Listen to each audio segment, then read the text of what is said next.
تلك الدار الآخرة نجعلها للذين لا يريدون علوا في الأرض ولا فسادا والعاقبة للمتقين. بسم الله الرحمن الرحيم.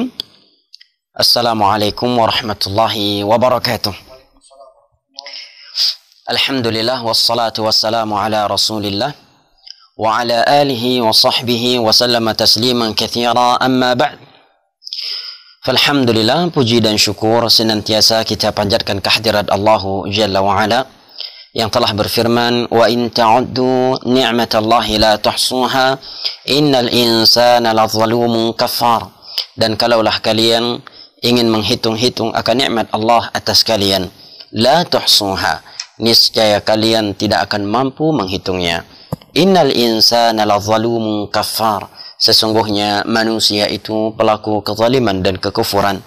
Salawat beserta salam senantiasa kita sanjung sajikan kepada Nabi besar kita, keluarga dan segenap sahabat-sahabat beliau yang telah bersabda, may yuridillahu bihi khairan yufaqihu fid din. Barang siapa yang Allah inginkan kebaikan baginya, maka Allah akan fahamkan ia tentang ilmu agama ini. Jamaah, ibu bapak, saudara dan saudari yang saya cintai dan hormati, rahimani Allah wa iyyakum wa baraka fikum.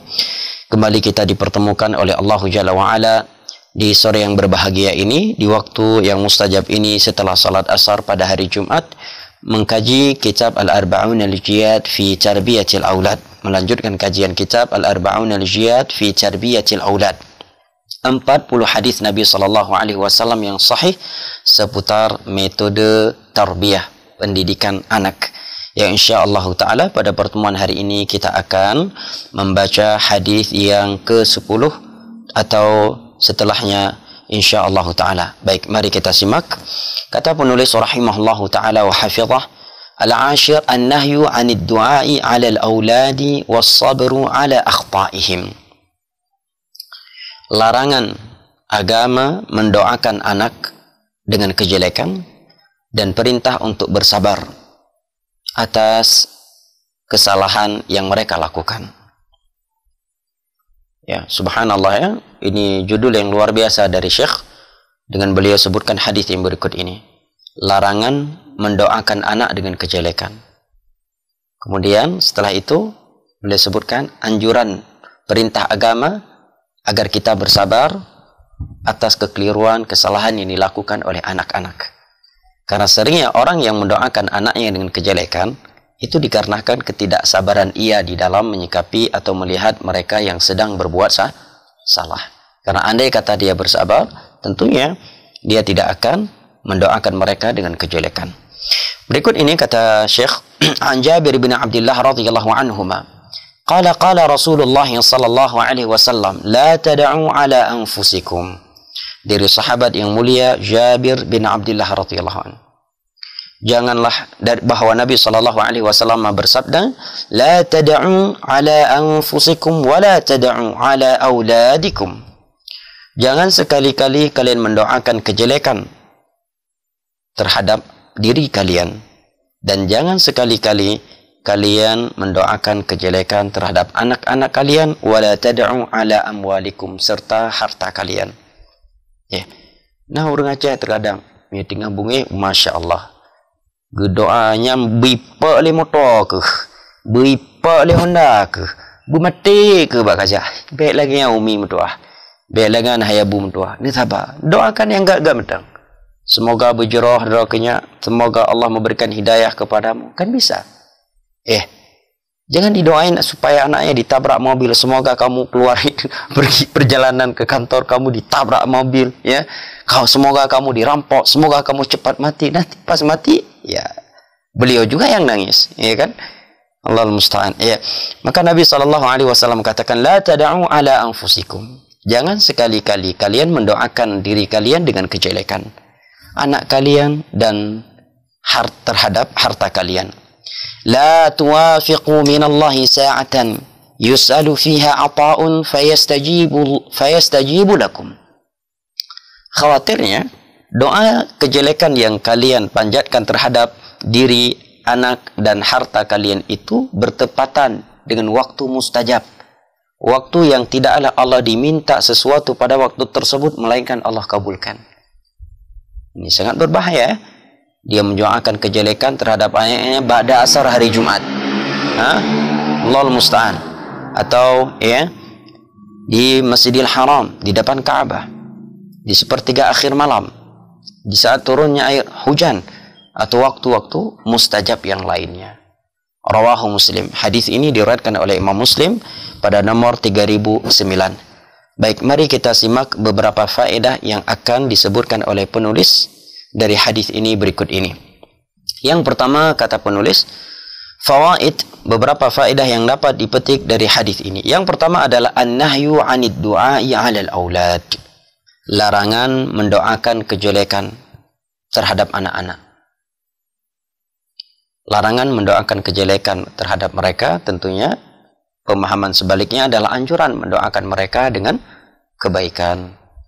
Nah, sebagaimana itu petunjuknya Nabi SAW ketika Anas bin Malik radhiyallahu anhu yang masih kecil, ya, yang umurnya masih di bawah balik, dibawa oleh ibunda beliau Ummu Sulaim kepada Nabi SAW, itu dijadikan sebagai anak yang membantu sehari-hari Nabi SAW. Maka Nabi pun mendoakannya, Allahumma akthir malahu wa tawil umrahu wa akthir waladah. Ya Allah, perbanyakkanlah harta ia, panjangkanlah umurnya, ini berkahilah umurnya, dan perbanyakkanlah anak keturunannya, sehingga beliau memiliki anak yang lebih dari 100, umur beliau lebih dari 100, dan memiliki harta yang berlimpah ruah. Beliau juga pernah memeluk sepupunya yang masih kecil di saat itu, yang masih berumur di bawah balik, Abdullah bin Abbas, memeluknya kemudian berdoa kepada Allah, Allahumma faqihhu fiddin wa 'allimhu ta'wil. Ya Allah, fahamkan anak ini tentang ilmu agama dan faqihkan dia ilmu tafsir. Beliau pula yang mendoakan cucunya di setiap sore hari dengan doa u'idukuma bikalimatillahi tammah min syaitanin hammah wa min ainil lammah wa min syarri ma khalaq. Aku lindungi kalian dengan kalimat-kalimat Allah yang sempurna dari syaitan yang menakutkan, dari penyakit ain yang menyakitkan, dan dari segala kejelekan yang telah diciptakan oleh Allah Jalla wa Ala.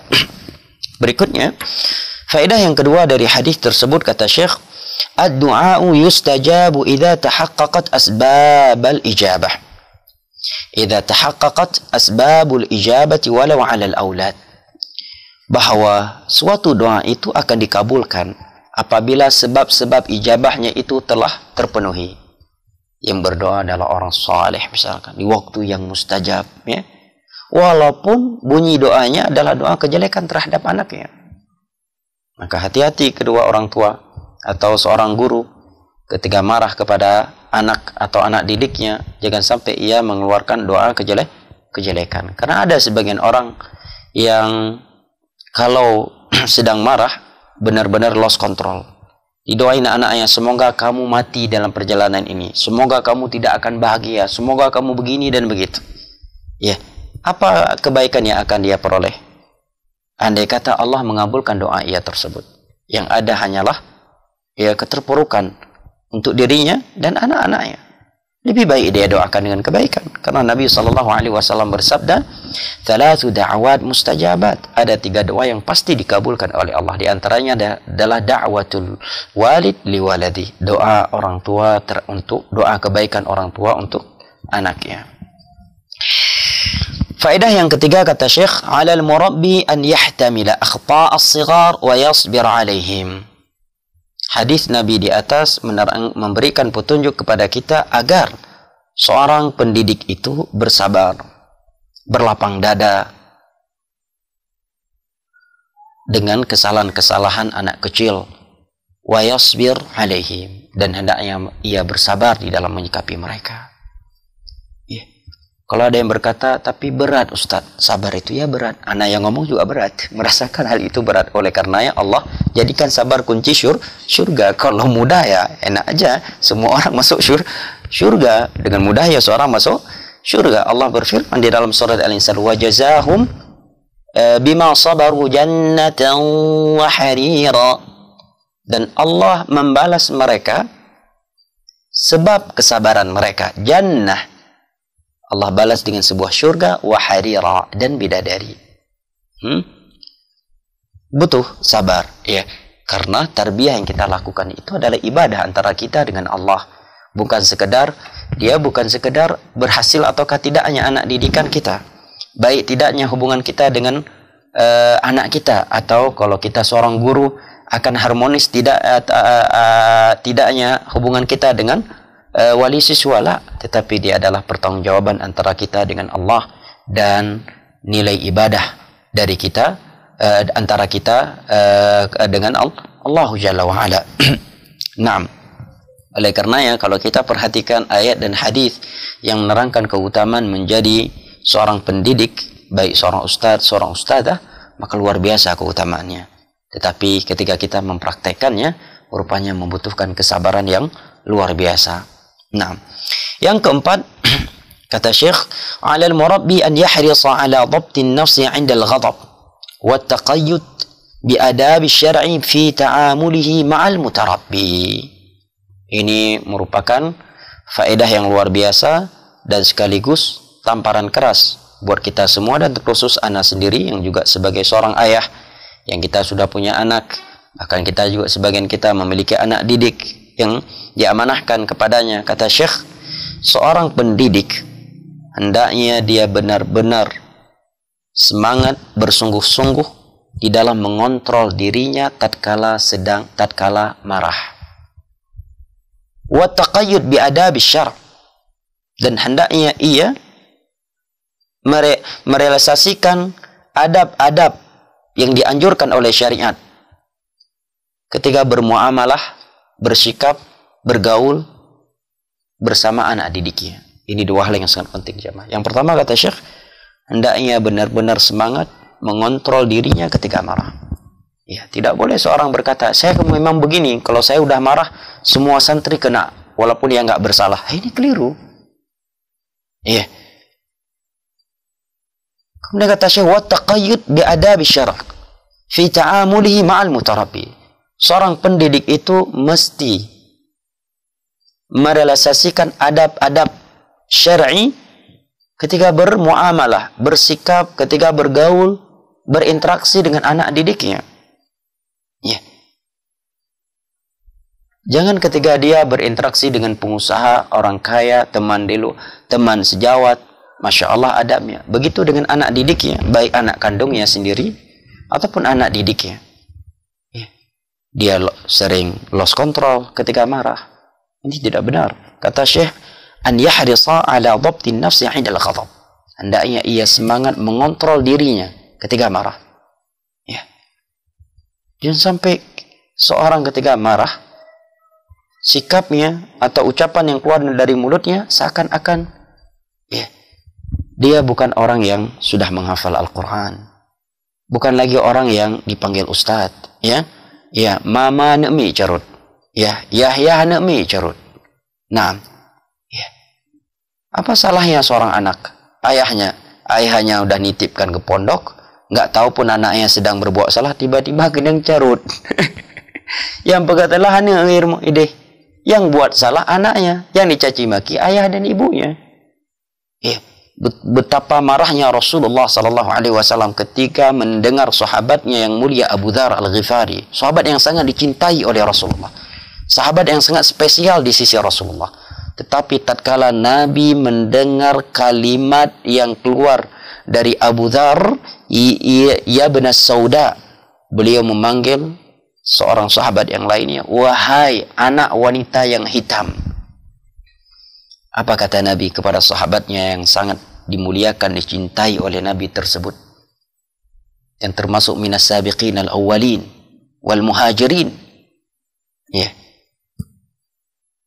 Beliau langsung berkata, a'ayyartahu bi ummih. Apakah engkau mencela dia karena ibunya? Ya, yang hitam? Subhanallah.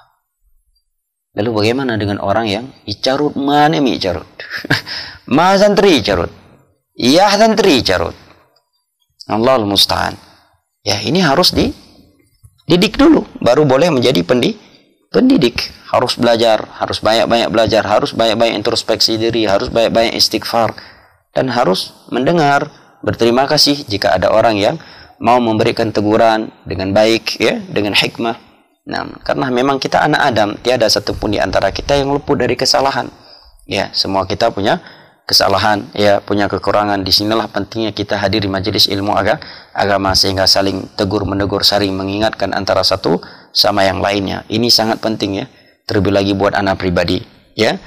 Kita semua, ya, atau kebanyakan kita sudah punya anak, ya, atau sebagian kita dititipkan anak didik oleh wali santri, ya, wali siswa, siswi, ya, ini hal yang perlu diperhatikan. Kata Syekh, alal murabbi, wajib bagi seorang pendidik an yahrisa ala dhabtin nafsi 'indal ghadab, untuk mengontrol dirinya ketika marah, jangan sampai jatuh ke dalam perbuatan yang zalim karena telah mencela, mencaci, ya, memukul atau mendoakan kejelekan terhadap anak kandungnya sendiri atau anak didiknya. Wa taqayyud bi adabi syar'i fi ta'amulihi ma'al mutarabbi, dan wajib bagi seorang pendidik itu berakhlak yang mulia, beradab dengan adab yang mulia dalam interaksinya bersama murid-muridnya. Ketika jumpa muridnya, dia mengucapkan Assalamualaikum warahmatullahi wabarakatuh. Ketika berjumpa dengan muridnya, menanyakan kabarnya. Jika seorang guru ketika jumpa muridnya, Masya Allah wajahnya, ya, lebih serem wajahnya daripada wajah Rambo. Ya, lebih serem wajahnya daripada wajah Rambo. Allahul musta'an. Nah, diajarkan salam. Ya, Assalamualaikum warahmatullahi wabarakatuh. Bahkan kalau kita lihat hadis-hadis Nabi, bagaimana beliau mendidik atau memuliakan anak-anak kecil. Ketika beliau berjumpa sahabat-sahabat yang masih kecil, sebagaimana yang disebutkan dalam hadis anak dalam Bukhari dan Muslim dan selainnya, Nabi memulai duluan salam kepada anak kecil. Padahal di dalam Islam, apabila bertemu dua orang, satunya lebih muda, maka hendaknya yang lebih muda yang duluan memberikan salam kepada yang lebih tua. Tetapi praktek, ya, Nabi SAW memilih lebih duluan memberikan salam kepada anak kecil. Karena memang terkadang anak kecil bukan nggak berani nyapa, bukan nggak berani memberikan salam, dan bukan nggak mau, tetapi terkadang memang karena segan, ya, saking segannya, saking malunya, dia tidak memberikan salam kepada guru yang ia lewati. Maka hendaknya si guru, Assalamualaikum, mau kemana? Oh, baik, baik. Akhirnya si anak pun merasa dimuliakan, dan, ya, akan tumbuh kepercayaan di dalam hatinya terhadap gurunya serta kecintaan kepadanya. Kemudian yang kelima, kata Syekh, al-auladu sigharu madhannatul khata' muqaranatan bil kibar. Yang namanya anak kecil adalah sumber kesalahan. Berbeda dengan orang yang sudah dewasa. Ya, kalau dikatakan dia sering melanggar, dia sering berbuat kesalahan, ya namanya juga anak kecil. Ya, yang namanya juga anak kecil. Oleh karena dia dititipkan ke pondok, ya, ke sekolah untuk dididik. Ya, bukan untuk dikeluhkan. Emang orang tuanya sudah capek di rumah mendidik dia, mungkin merasa sulit. Ya, datang kita seorang guru juga menyatakan hal yang sama. Akhirnya si ayah dan ibunya juga bingung. Kita nggak mampu mendidik anak kita. Sang ustadz atau ustazah juga menyatakan anak kita bandel. Memang karena bandel lah anak kita pondokkan biar dia dididik agar dia berubah dengan wahyu Al-Quran dan As-Sunnah, dengan akhlakul karimah yang diberikan kepadanya. Kata Syekh, namanya anak kecil madhannatul khata' adalah sumber kesalahan. Apalagi anak-anak yang masih SD, dia loncat sana, loncat sini, sedang belajar, lompat sana, lompat ke sini, ya, main ini, main itu. Ya. Bahkan Nabi SAW sedang sholat berjamaah di Mina. Abdullah bin Abbas melewati shaf berjamaah dengan himar beliau, dengan keledai beliau, melewati shaf. Dan itu tidak mengapa, ya, karena jamaah makmum itu sudah punya sutrah, dengan sutrahnya imam. Naam. Yeah. Kemudian juga ketika Nabi sedang tawaf, bersama Fadl bin Abbas, sepupu beliau. Kemudian ada wanita yang cantik. Kemudian beliau pun memandangnya. Nabi pun membalikkan wajah beliau dari wanita tersebut. Beliau pun kembali melihat lagi wanita tersebut, Fadl bin Abbas yang masih muda saat itu. Maka Nabi pun menyatakan, lakan nadratul ula, atau kama wala tu'in marrata thani, atau kama qala sallallahu alaihi wasallam, atau la tutbi'in nadratal ula an-nadrah. Cukup pandangan pertama, wahai Fadl bin Abbas. Jangan kamu ulangi lagi dengan pandangan yang kedua. Maksudnya pandangan pertama, kata para ulama, adalah pandangan yang tak sengaja. Bukan berarti kalau selama pandangan pertama walaupun setengah jam boleh, ya. Ini tafsir liberalisme namanya. Ya, karena memang sebagian orang dia suka, ya. Kayak gitu, ya. Berarti kalau pandangan pertama boleh dong, Ustaz. Ya udah, saya pandangan pertama nih, udah 5 menit, tapi itu bukan pandangan pertama lagi. Nah, ya. Nabi nggak mencaci maki Fadl bin Abbas saat itu. Tetapi beliau membenahi dan memberi nasihat kepadanya. Contoh yang lainnya, dalam hadis yang sahih, datang seorang pemuda kepada Nabi SAW dan beliau sedang di hadapan para sahabatnya. Ya, kalau bahasa sekarang sedang di majelis kajian lah, ya, di dalam masjid. Tiba-tiba anak muda ini berkata kepada Nabi, ya Rasulullah, idzan li fi zina. Wahai Rasulullah, izinkan aku berzina. Gimana tuh? Ustadz nih lagi selesai kajian, ya, ustazah, santrinya datang, santri baru. Ustadz, saya mau minta izin. Mau kemana? Mau ke diskotik, Ustadz. Saya mau dugem, saya mau karaoke, karena sebelum mondok saya udah biasa karaokean. Saya mau ke bioskop, ada film bagus nih, Ustadz. Kira-kira bagaimana sikap Ustadz? Mungkin ini Ustadz langsung spanning, ya kan? Langsung spanning dia, naik darahnya. Bahkan mungkin akan mencaci maki. Tetapi tidak demikian dengan Rasulullah. Apa yang Rasulullah lakukan? Dalam hadis tersebut disebutkan Nabi memegang pundaknya, mendekatkannya dengan beliau. Kemudian Nabi menyatakan, atardahu li ummik? Apakah kamu rela jika ada orang lain berzina dengan ibu kandungmu, dengan putri kandungmu, dengan saudari kandungmu, dengan bibimu? Dia pun marah menyatakan, tentu tidak, wahai Rasulullah. Kemudian Nabi pun menyatakan, demikian pula dengan orang lain. Mereka juga tidak ridho ibu mereka, putri mereka, saudari mereka, atau bibi mereka dizinai oleh orang lain. Setelah itu Nabi berdoa, Allahumma ghfir dzambah wa tahhir qalbah. Ya Allah, ampunilah dosa anak muda ini dan bersihkanlah hatinya dari kotoran-kotoran syubhat atau syahwat. Maka pemuda tersebut disebutkan dalam riwayat tersebut, ia menyatakan, tiada sesuatu yang lebih aku benci daripada zina setelah kejadian itu. Ya, buah dari tarbiyah yang indah yang dibangun di atas akhlakul karimah. Tapi coba kalau dengan cara yang kasar, ya, muridnya minta izin keluar yang mungkin bukan waktu izin keluar, dilempar sama sendal. Wih, izin ini bukan hari izin ini, sabar, seminggu lagi. Kalau mau izin, ya pulang aja, tapi nggak usah balik lagi ke pondok. Nah, ini ustadz preman kalau seperti ini. Ini bukan ustadz, ini preman. Ya, seorang dai tidak demikian. Lihat Nabi SAW. Datang pemuda di Masjid Nabawi di hadapan para sahabatnya. Tapi tidak egois. Karena ini orang pasti baru. Kalau dia udah lama ngaji, nggak mungkin kayak gitu. Ya. Idzan li fi zina, wahai Rasulullah, izinkan aku untuk berzina. Minta izin untuk zina kepada Nabi di hadapan para sahabatnya. Apakah Nabi langsung tampeling, ya, ditampar sama Nabi, diusir sama Nabi? Kamu ini nggak sopan, nggak memuliakan, kamu ini melecehkan saya, ya? Enggak.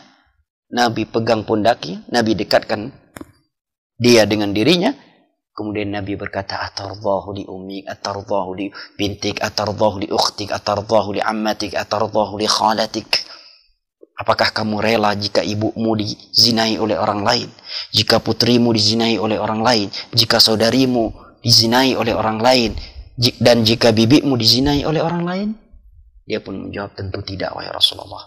Maka Nabi pun, ya, mendoakannya, Allahumma ghfir dzambah wa tahhir qalbah. Ya Allah, ampunilah dosa anak ini dan bersihkanlah hatinya. Maka sahabat yang muda tersebut menyatakan, sungguh tiada sesuatu yang lebih aku benci daripada zina setelah nasihat yang indah dari Nabi SAW tersebut. Nah, ya, ini hendaknya kita praktekkan ya. Ini nasihat dan teguran buat anak pribadi yang pertama kali, ya, seorang ayah, ya kepada para guru juga, ya. Ketika anak kita mungkin meminta sesuatu yang kita lihat jelas-jelas itu melanggar agama, sebelum kita memarahi dia, jelaskan terlebih dahulu. Nah, ya, kalau kamu beli itu nanti akibatnya demikian. Nah, ya. Atau misalkan sering kejadian di dunia pondok, misalkan sebagai santri minta izin, ya, yang mungkin kita tahu ini anak memang bermudah-mudahan minta izin, ya, tapi hendaknya kita biasakan dengan akhlakul karimah untuk memberikan kepercayaan di hatinya kepada kita, walaupun mungkin kita tahu ini anak memang, ya, sudah kong kali kong dengan orang tuanya pun bermudah-mudahan menjemputkan anaknya. Ini anak pun pandai beralasan, didik dia dengan kejujuran, ya, jangan sampai kita menyikapi dia dengan suatu sikap yang membuat dia hilang kepercayaan untuk kita. Katakan kepadanya, saya kamu izin tidak mengapa nak, ya. Syekhuna Abdurrahman Al-Adidi memanggil anak-anak ikhwan yang anak-anak itu, ya bunai, wahai anakku. Ini salah satu pelajaran yang saya dapatkan dari Syekhuna Abdurrahman. Kalau anak kecil beliau panggil ya bunai, ya abnai, wahai anak-anakku. Ini kan luar biasa. Nah, kalau Ustadz nggak masalah kamu izin pulang, ya apalagi kamu pulang tujuannya ini, tapi nanti efeknya demikian.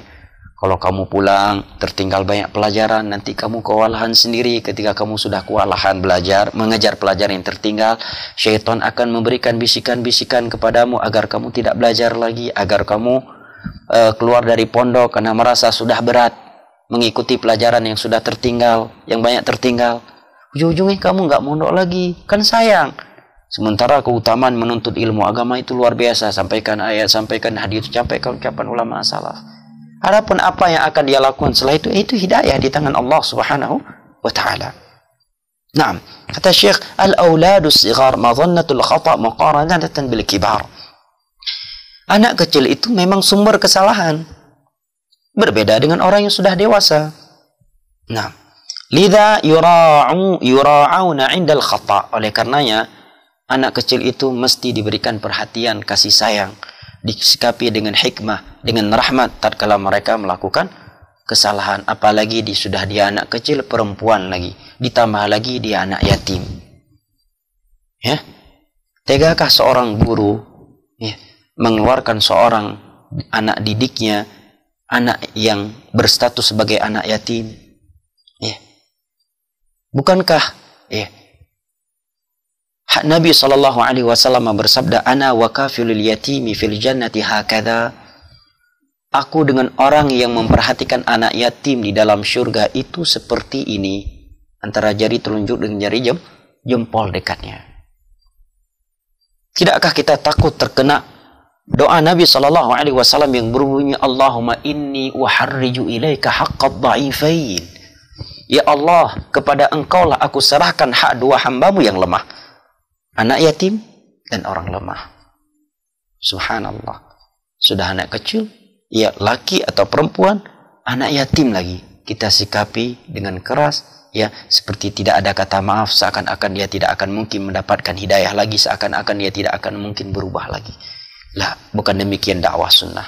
Syekhul Islam di akhir kitab Al-Wasithiyah, setelah beliau menerangkan landasan-landasan penting dalam akidah dan menyebutkan bantahan-bantahan terhadap ahlul bidah serta sikap ahlus sunnah dengan ahlul bidah, di akhir kitab tersebut beliau menyebutkan akhlakul karimah dan beliau menyatakan, kama anna ahlas sunnati a'lamun nas fahum arhamun nas bin nas. Sebagaimana ahlus sunnati wal jamaah itu adalah manusia yang paling berilmu tentang agama, maka mereka juga manusia yang paling rahmat terhadap manusia. Ya akhi, kalau bukan kepada penuntut ilmu kita bersikap rahmat, maka akan kepada siapa lagi? Jika kepada santri atau santriwati kita sendiri kita tidak bisa bersikap rahmat, tidak bisa bersikap layaknya seorang ayah, seorang ibu, maka kepada siapa lagi sikap rahmat itu akan kita berikan? Lihat Nabi SAW, datang seorang pemuda kepada beliau di dalam masjid di hadapan para sahabatnya, minta izin untuk berzina. Ya Rasulullah, izinkan aku berzina. Gimana tuh? Ada santri minta izin, Ustaz, minta izin, mau ngapain? Mau main game online. Sayang nih belum selesai game saya. Insya Allah setelah ini cukup Ustaz, saya akan dapat banyak bonus nih. Diapain tuh murid kira-kira?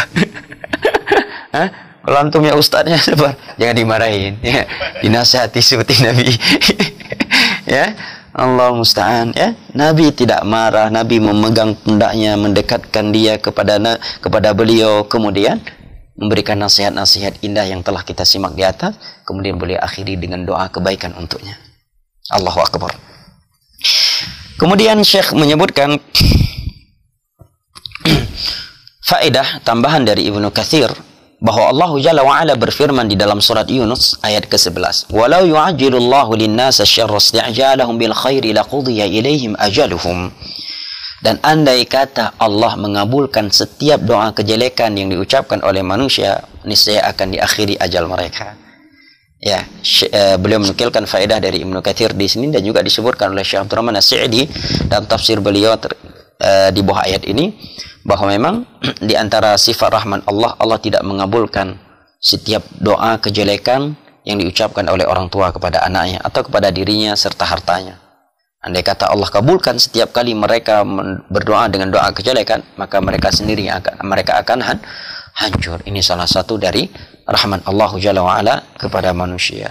Baik, dengan ini kita telah menyelesaikan beberapa faedah yang disebutkan oleh penulis dari hadis yang ke-10 di atas. Baik, kita masuk ke sesi tanya jawab atau lanjut satu hadis lagi? Baik, kita lanjut ke hadis yang ke-11. Kata beliau, "Ar-rifqu bis-sighari wa mura'atu khasa'isi umrihim." Bersikap lemah lembut kepada anak kecil dan memperhatikan mereka sesuai usia mereka. Nah, anak yang umurnya masih mumayyiz tentunya tidak boleh disikapi seperti anak yang sudah baligh. Anak yang mungkin baru puber tidak layak disikapi dengan anak yang sudah dewasa. Nah, kata beliau, an Abdullah bin Shaddad an abihi radhiyallahu an. Dari Abdullah bin Shaddad dari bapak beliau, Shaddad bin Aus radhiyallahu an, beliau menyatakan, kharaja alaina Rasulullah sallallahu alaihi wasallam fi ihda salatayil ashi wa huwa hamilun hasanan aw husainan. Suatu ketika Rasulullah sallallahu alaihi wasallam keluar untuk melakukan salat zuhur atau asar, dalam keadaan beliau menggendong Hasan atau Husain, cucu beliau. Ini menerangkan kepada kita rahmatnya Nabi dan dekatnya beliau dengan cucunya. Nah, fataqaddama Nabi sallallahu alaihi wasallam. Nabi pun maju ke depan, berada di posisi imam. Fawada'ahu. Kemudian Nabi meletakkan Hasan di bawah. Tsumma kabbara lis-shalah. Kemudian Nabi bertakbir untuk salat, takbiratul ihram. Fa shalla fa sajada baina dhahrai salatihi sajdatan atalaha. Ketika sujud Nabi itu luar biasa panjangnya. Ya. Ketika Nabi sallallahu alaihi wasallam sujud, beliau sujud ya panjang, lama sujudnya. Qala abi, maka sahabat Shaddad radhiyallahu anhu menyatakan, farafa'tu ra'si. Aku pun mengangkat kepalaku dari sujud. Ya, mungkin beliau mengira enggak mendengar suara Nabi, ya. Mungkin Nabi udah bangkit dari sujud. Fa idza sabi ala dhahri Rasulillah sallallahu alaihi wasallam wa huwa sajid. Rupanya Nabi masih sujud karena Hasan sedang berada di atas punggung beliau. Faraja'tu ila sujudi. Aku pun kembali sujud lagi. Falamma qada Rasulullah sallallahu alaihi wasallam as-salah. Begitu Nabi sallallahu alaihi wasallam selesai salat, qala an-nas, para jamaah, para makmum berkata, "Ya Rasulullah, wahai Rasulullah, innaka sajadta baina dhahrai salatika sajdatan ataltaha hatta dhananna annahu qad hadatha amr." Wahai Rasulullah, engkau kali ini melakukan suatu sujud yang sangat panjang, yang sangat lama dalam salat ini, sehingga kami mengira engkau lupa, wa annahu yuha ilaik, atau terjadi sesuatu, dan kami mengira engkau sedang menerima wahyu. Qal, maka Nabi menyatakan, kullu dzalika lam yakun. Aku tidak, bukan karena lupa dan bukan karena aku sedang menerima wahyu. Walakin ibni irtahalani, tetapi anakku ini menerangkan, kata para ulama, boleh memanggil cucu dengan anak-anakku, nggak perlu ya cucuku, ya. Ya, bagus ya seperti ini, wahai anakku, sehingga si cucu pun merasa diperlakukan oleh kakeknya seperti ya anaknya sendiri. Nah, akan tetapi anakku ini naik ke punggungku, naik ke atas punggungku, fakaritu an u'ajjilahu hatta yaqdhiya hajatah. Aku tidak ingin menurunkan ia sementara ia belum puas bermain di atas punggungku. Hadis riwayat Imam Nasai dan disahihkan oleh Syekh Albani. Baik, mari kita simak beberapa faedah dari hadis ini yang disebutkan oleh penulis. Yang pertama, min hadiyil islami ar-rifqu bis-shighar. Di antara petunjuk Islam adalah bersikap lemah lembut terhadap anak kecil. Contohnya dalam hadis ini. Adakah aktivitas yang lebih tegang dan menegangkan selain daripada salat? Sungguh tidak ada. Ya kan? Salat seorang itu sedang bermunajat, berada di hadapan, berdiri di hadapan Allah. Diganggu oleh cucunya, naik ke pundaknya. Nabi nggak langsung menariknya. Dan juga tidak menyatakan, besok Abu Syik nggak mau bawa lagi kamu ya ke masjid. Ya. Bahkan Nabi tetap membiarkan ia sampai turun sendiri. Sehingga sebagian para sahabat mengira Nabi lupa atau sedang menerima wahyu. Lah kita, saya nggak menyatakan Anda ya, kita saya bilang, makanya nggak perlu tersinggung ya. Kita terkadang marah dengan anak kita sendiri karena mengganggu kita yang sedang makan. Padahal apalah sedang makan ya kan? Bukan sedang nerima wahyu pun. Bukan sedang nerima wahyu, bukan sedang sholat. Kita terkadang marah kepada anak kita tatkala kita merasa diganggu oleh dia ketika makan. Ya, kayak saya menyatakan kita merasa dia mengganggu karena gak layak kita katakan dia mengganggu kita. Ya sebenarnya itu nikmat ya. Coba kalau Allah ciptakan anak kita itu pendiam semuanya. Semuanya pendiam. Ya, tidak ada satupun yang aktif. Kita juga yang bete di rumah, yang gak betah di rumah. Ya kan? Terkadang kita marah kepada anak kita ketika ia mengganggu kita sedang mandi, menurut kita dia sedang mengganggu kita. Kita sedang istirahat, sedang tidur siang, tidur di malam hari. Tiba-tiba dia menangis, tiba-tiba dia rewel. Terkadang kita lost control. Maka dengan mendengar hadis Nabi SAW yang seperti ini, ya kita merasa ya ditegur oleh hadis Nabi ini dan bisa berintrospeksi diri untuk mengevaluasi diri kita pada kemudian hari. Coba lihat Nabi sedang sholat. Ya, adalah aktivitas yang paling tegang. Sholat adalah penghubung antara hamba dengan Allah, berdiri di hadapan Allah dan sedang sujud. Ya, amalan yang paling utama, yang paling dekat di sisi Allah di dalam salat itu adalah sujud. Nabi nggak marah diganggu oleh cucunya. Bahkan beliau tetap membiarkan ia tetap bermain di atas punggung beliau sampai dia turun sendiri. Sehingga sebagian makmum mengira Nabi lupa bangkit dari sujud. Subhanallah, Allahu Akbar.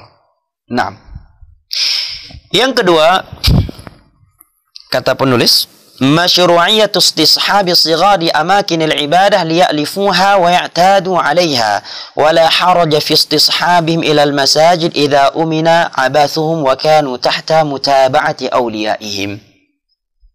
Anjuran syariat membawa anak kecil ke tempat-tempat ibadah. Apa hikmahnya? Agar mereka terbiasa dengan tempat ibadah tersebut. Ada sebagian anak nggak berani ke masjid, nggak pede, malu. Padahal udah SMP, malu ke masjid kalau sendirian. Kenapa? Karena nggak terbiasa pergi ke masjid. Tapi kalau anak yang semenjak kecilnya udah sering dibawa ke masjid oleh ayahnya, sering dibawa ke majelis taklim orang tuanya, Dia umur kelas 5, kelas 6 SD, SMP atau SMA udah berani pergi sendiri. Tapi kita lihat sekarang sebagian anak kaum muslimin, ya, sudah duduk di bangku SMP, ya, malu ke masjid sendirian. Ya, padahal nggak ada razia di masjid. Malu ke tempat kajian kalau sendirian, tanpa orang tuanya, tanpa keluarganya atau sahabatnya. Maka kata Syekh, hadis ini menerangkan kepada kita anjuran syariat membawa anak kecil ke tempat-tempat ibadah agar mereka terbiasa, ya.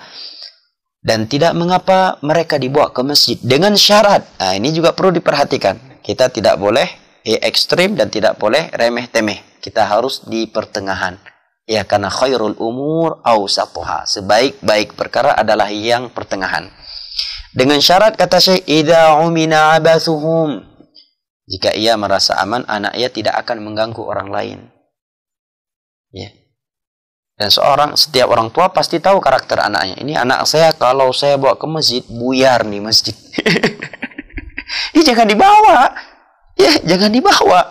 Ya. Syarat yang berikutnya, wa kanu tahta mutaba'ati auliyaihim. Di bawah kontrolnya, di bawah perhatiannya. Karena ada sebagian orang tua memang Masya Allah yang menguji kesabaran, ya, jamaah di masjid. Bawa anaknya bukan satu lagi yang dibawa. Ya, anak yang dibawa lebih dari satu. Setelah itu dilepas seperti lepasnya ayam. Dilepaskannya ayam. Anaknya ingus-ingusan, ya, numpahin air, numpahin makanan, lari-lari di masjid. Ayah dan uminya menteng aja ikut kajian, merasa nggak bersalah, nggak merasa itu anaknya, seakan-akan itu anak orang lain. Ini kebangetan, ya. Ini tidak berakhlakul karimah dan tidak memuliakan masjid, ya. Bahkan terkadang menjadi fitnah, ya. Akhirnya terkadang jadwal ustadz yang kena. Imbasnya, ya. Ya. Ini hal yang perlu diperhatikan. Boleh, ya, terkadang dibawa. Kalau kita lihat hadis-hadis Nabi tidak selalu membawa Hasan dan Husain, ya. Terkadang beliau membawanya, demikian juga para sahabat. Tidak selalu. Itu pun di bawah kontrol Nabi. Nabi bawa di depan. Ya, kalau kita makmum, kalau anak kita masih belum tahu salat, rukun-rukun salat, belum tahu syarat salat karena belum mumayyiz, boleh, ya, kita letakkan di samping kita, tetapi bukan di tengah saf. Harus di paling ujung. Kenapa tidak boleh di tengah saf? Karena itu akan memutuskan saf. Adanya dia seperti benda mati memutuskan saf. Ya. Atau diletakkan di belakang di saf anak-anak. Kalau kita nggak khawatir dia akan bermain main. Ini perlu diperhatikan jamaah yang dimuliakan Allah. Baik. Yang keempat kata Syekh, tarku fushatin lis-saghir bil-la'bi 'inda al-hajati duna ikhlalin aw isati liman haulah.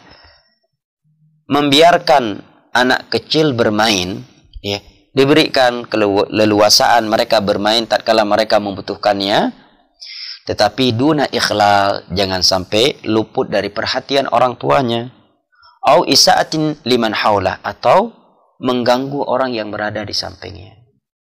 Hasan tadi berada di atas pundak Nabi, nggak sampai mengganggu jamaah yang lain. Ya, baik. Yang kelima kata Syekh, alal murabbi mura'atu tabi'ati tufulah min kathrati harakatin wa la'ibin wa ghairiha. Seorang pendidik itu, seorang ayah, ibu, ustadzah, hendaknya memperhatikan karakter anak kecil itu. Apakah dia anak yang aktif ataukah tidak, anak yang rewel ataukah tidak, anak yang suka bermain ataukah tidak, sehingga dia bisa mempertimbangkan, ini anak layak enggak saya bawa ke kajian, layak enggak saya bawa ke kajian. Ya, apalagi sebagian kajian mungkin kajian di rumah, ya mungkin ustadzahnya enggak masalah, tapi sahibul baitnya gigit-gigit gigi di rumah.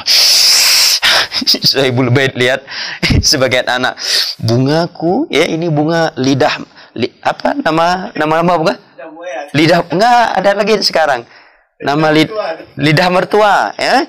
Masya Allah, bunga lidah mertuaku udah patah sama anak ukhti fulan, anak ummu fulan. Kita harus tahu anak kita ini super aktif ataukah bukan. Ini nasihat dari Syekh, ya. Baik, ya. Kiranya ini yang dapat kita kaji pada sore hari ini. Mudah-mudahan bermanfaat. InsyaAllah pada pertemuan mendatang kita akan masuk ke hadis yang ke-12. Dengan ini kita telah membaca 2 hadis Nabi SAW terkait tarbiyah anak-anak dan faedah-faedah yang disebutkan oleh penulis dari 2 hadis Nabi SAW tersebut. Jika ada kritikan, masukan ataukah lainnya yang ingin disampaikan, maka saya persilahkan dengan segala hormat. Nah. Ya, baik kaum muslimin di mana saja berada, pendengar radio Syiar Aceh 96,1 FM dan pemirsa STA TV.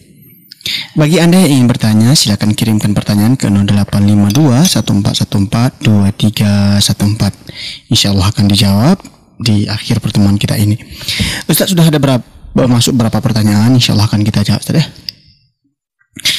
Pertanyaan dari Rudi Kurniawan, Ustaz, dari akun YouTube kita. Pertanyaannya, Bismillah, Assalamualaikum warahmatullahi wabarakatuh. Waalaikumsalam warahmatullahi wabarakatuh. Ustadz, izin bertanya dari Pulau Kerinci, Riau. Masya Allah, ahlan wa sahlan. Apa hukumnya menjual celana panjang laki-laki? Syukran, Ustadz. Baik, menjual celana panjang laki-laki. Mungkin maksudnya yang isbal. Yang isbal ya. Memang terkait isbal perlu diketahui pembahasan di kalangan ulama. Mereka sepakat isbal itu haram apabila yang memakainya diiringi sifat sombong. Ya, ini sepakat ulama, haram. Yang kedua, mereka sepakat tidak isbal adalah paling mencocoki sunnah Rasulullah SAW.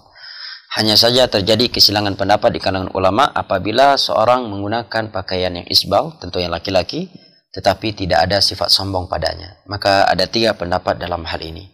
Sebagian ulama ada yang berpendapat tetap haram karena berpegang dengan keumuman dalil-dalil yang mengharamkan isbal seperti hadis Abu Hurairah, ma asfala minal ka'baini fa finnar, pakaian laki-laki yang di bawah mata kaki tempatnya dalam neraka, ya. Dan mereka menyatakan bahwa hadis Abu Bakar, beliau tidak menyengajai isbal karena di dalam hadis tersebut beliau menyatakan inna izari yastarhi, sarungku melorot. Pendapat yang kedua menyatakan makruh dan pendapat yang ketiga menyatakan mubah. Ya. Dan yang namanya masyarakat, mungkin ada sebagian mereka yang mengambil pendapat makruh atau mubah, ya. Dan itu masalah fikih, kita tidak bisa bersikap kaku. Ya, adapun niat mereka di dalam memilih tersebut karena ingin bermudah-mudahan ataukah tidak, itu kita serahkan kepada Allah. Akan tetapi kalau dia tidak menjualnya itu lebih baik. Dan saya mengingat fatwa Al-Lajnah Ad-Daimah ketika ditanya hukum menjahit celana yang isbal, maka mereka menjawab tidak boleh karena itu termasuk ta'awun 'alal itsmi wal 'udwan. Naam. Allahu a'lam bishawab. Demikian Bang Rudi Kurniawan yang ada di Pulau Kerinci, Riau. Pertanyaan selanjutnya, Ustaz. Ini dari Umi Izah di Magelang, Ustaz. Magelang, Jawa Tengah. Jawa Tengah, Ustaz ya. Assalamualaikum, Ustaz. Waalaikumsalam warahmatullahi wabarakatuh. Izin bertanya, bagaimana cara kita mengenalkan tentang akidah sahihah dengan cara yang simpel untuk anak kita yang masih berumur 5 tahun, Ustaz? Masya Allah, ya. Umur 5 tahun, ya rata-rata belum mumayyiz, ya. Walaupun ada sebagian anak umur 4-5 tahun itu ada yang sudah mumayyiz, kata para ulama, seperti sahabat Nabi Mahmud bin Rabi' radhiyallahu an. Tapi rata-rata anak Indonesia yang umurnya 5 tahun itu belum mumayyiz, belum dewasa, belum bisa diajak komunikasi dengan sempurna, atau belum bisa menilai mana yang baik, mana yang buruk untuk dirinya. Cara paling simpel tentunya untuk anak yang seperti ini tidak bisa dengan cara yang formal, seperti kita menyampaikan kajian. Ya, oleh karenanya Syekh Muhammad bin Abdul Wahab menulis sebuah kitab judulnya Ta'limut Tauhid As-Sibyan, metode mengajarkan akidah kepada anak-anak kecil. Buku ini beliau tulis, beliau peruntukkan untuk orang tua dan para guru. Nah, salah satunya adalah dengan aktivitas dalam sehari-hari, seperti Nabi SAW bertanya kepada budak sahaya sahabat yang mulia, jika saya nggak salah ingat adalah Abu Mas'ud Al-Ansari radhiyallahu an. Nabi menyatakan, "Aina Allah?" Di manakah Allah? Kemudian dia pun menjawab, "Fis sama, man ana?" Engkau adalah Rasulullah. Ya, juga seperti ketika Nabi SAW memboncengi Abdullah bin Abbas di belakangnya di atas keledai, sebagaimana yang diriwayatkan oleh Imam Tirmidzi, sambil memboncengi Abdullah bin Abbas, Nabi berkata kepadanya, "Ya ghulam, inni u'allimuka kalimatin ihfazillah yahfazka." Wahai anak, kecil, ya wahai anakku, aku akan ajarkan kepadamu beberapa kalimat penting. Maka setelah itu Nabi pun menyampaikan kalimat-kalimat penting seputar akidah. Ucapan beliau, ihfazillah yahfazka, jagalah Allah, niscaya Allah akan selalu menjagamu, niscaya Allah akan selalu berada di hadapanmu. Jika engkau memohon pertolongan, memohonlah kepada Allah. Jika engkau meminta, maka mintalah kepada Allah. Dan andai kata seluruh manusia berkumpul ingin memberikan suatu manfaat kepadamu dengan sesuatu, maka sungguh sesuatu itu tidak akan engkau peroleh kecuali telah ditakdirkan oleh Allah, dan seterusnya. Ini kan sambil bonceng, ya, sambil bonceng, sambil main-main, ya, sambil santai, sambil makan pagi, sambil makan siang, sambil makan sore, ya, sambil jalan-jalan sore, sambil pulang dari masjid, ya. Nah, wallahu taala alam bisawab. Ya. Ada juga pertanyaan nih tentang kesehatan, mungkin jadwalnya besok ya, yang bertanya ada masuk kesehatan, Ustaz. Insya Allah jadwal kesehatan kita. Jadi ini mengingatkan anak, ada sebagian ulama menyatakan perusak manusia itu ada 3, diantaranya adalah setengah-setengah medis. Ya, setengah-setengah medis aja kalau ditanya masalah medis bisa merusak manusia, apalagi yang bukan ahli kesehatan. Baik, insya Allah jadwal kesehatan kita para pendengar di mana saja berada, hari Sabtu insya Allah. Untuk besok kita belum mendapatkan jadwal dokter karena masih sibuk. Insya Allah akan kita lanjutkan pada Sabtu depannya, Ustaz, insya Allah. Ustaz, ada pertanyaan satu lagi nih, Ustaz. Nah. Apakah setiap perkataan doa, Ustaz? Bukankah doa itu dilakukan dengan cara yang khusus? Ini bagaimana nih, Ustaz? Doa itu artinya at-talab.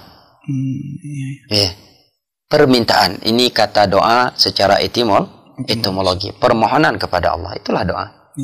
Nah, apakah setiap perkataan doa? Kalau di perkataan tersebut mengandung permohonan, permintaan kepada Allah, maka itu adalah doa. Nah, karena doa adalah at-talab. Nah, fad'uuhum ya ilal Islam, fatlubuhum an yadkhulu ilal Islam. Nah, wallahu a'lam bishawab. Demikian, Ustaz. Baik, kiranya ini yang dapat saya sampaikan, maka saya akhiri sampai di sini dan saya kembalikan kepada akhuna Abu Talhah. Subhanakallahumma wa bihamdik, asyhadu an la ilaha illa anta, astaghfiruka wa atubu ilaik, wa sallallahu ala nabiyyina Muhammad wa ala alihi wa sahbihi wa sallam, wa akhiru da'wana anil hamdulillahi rabbil alamin. Wassalamu alaikum warahmatullahi wabarakatuh.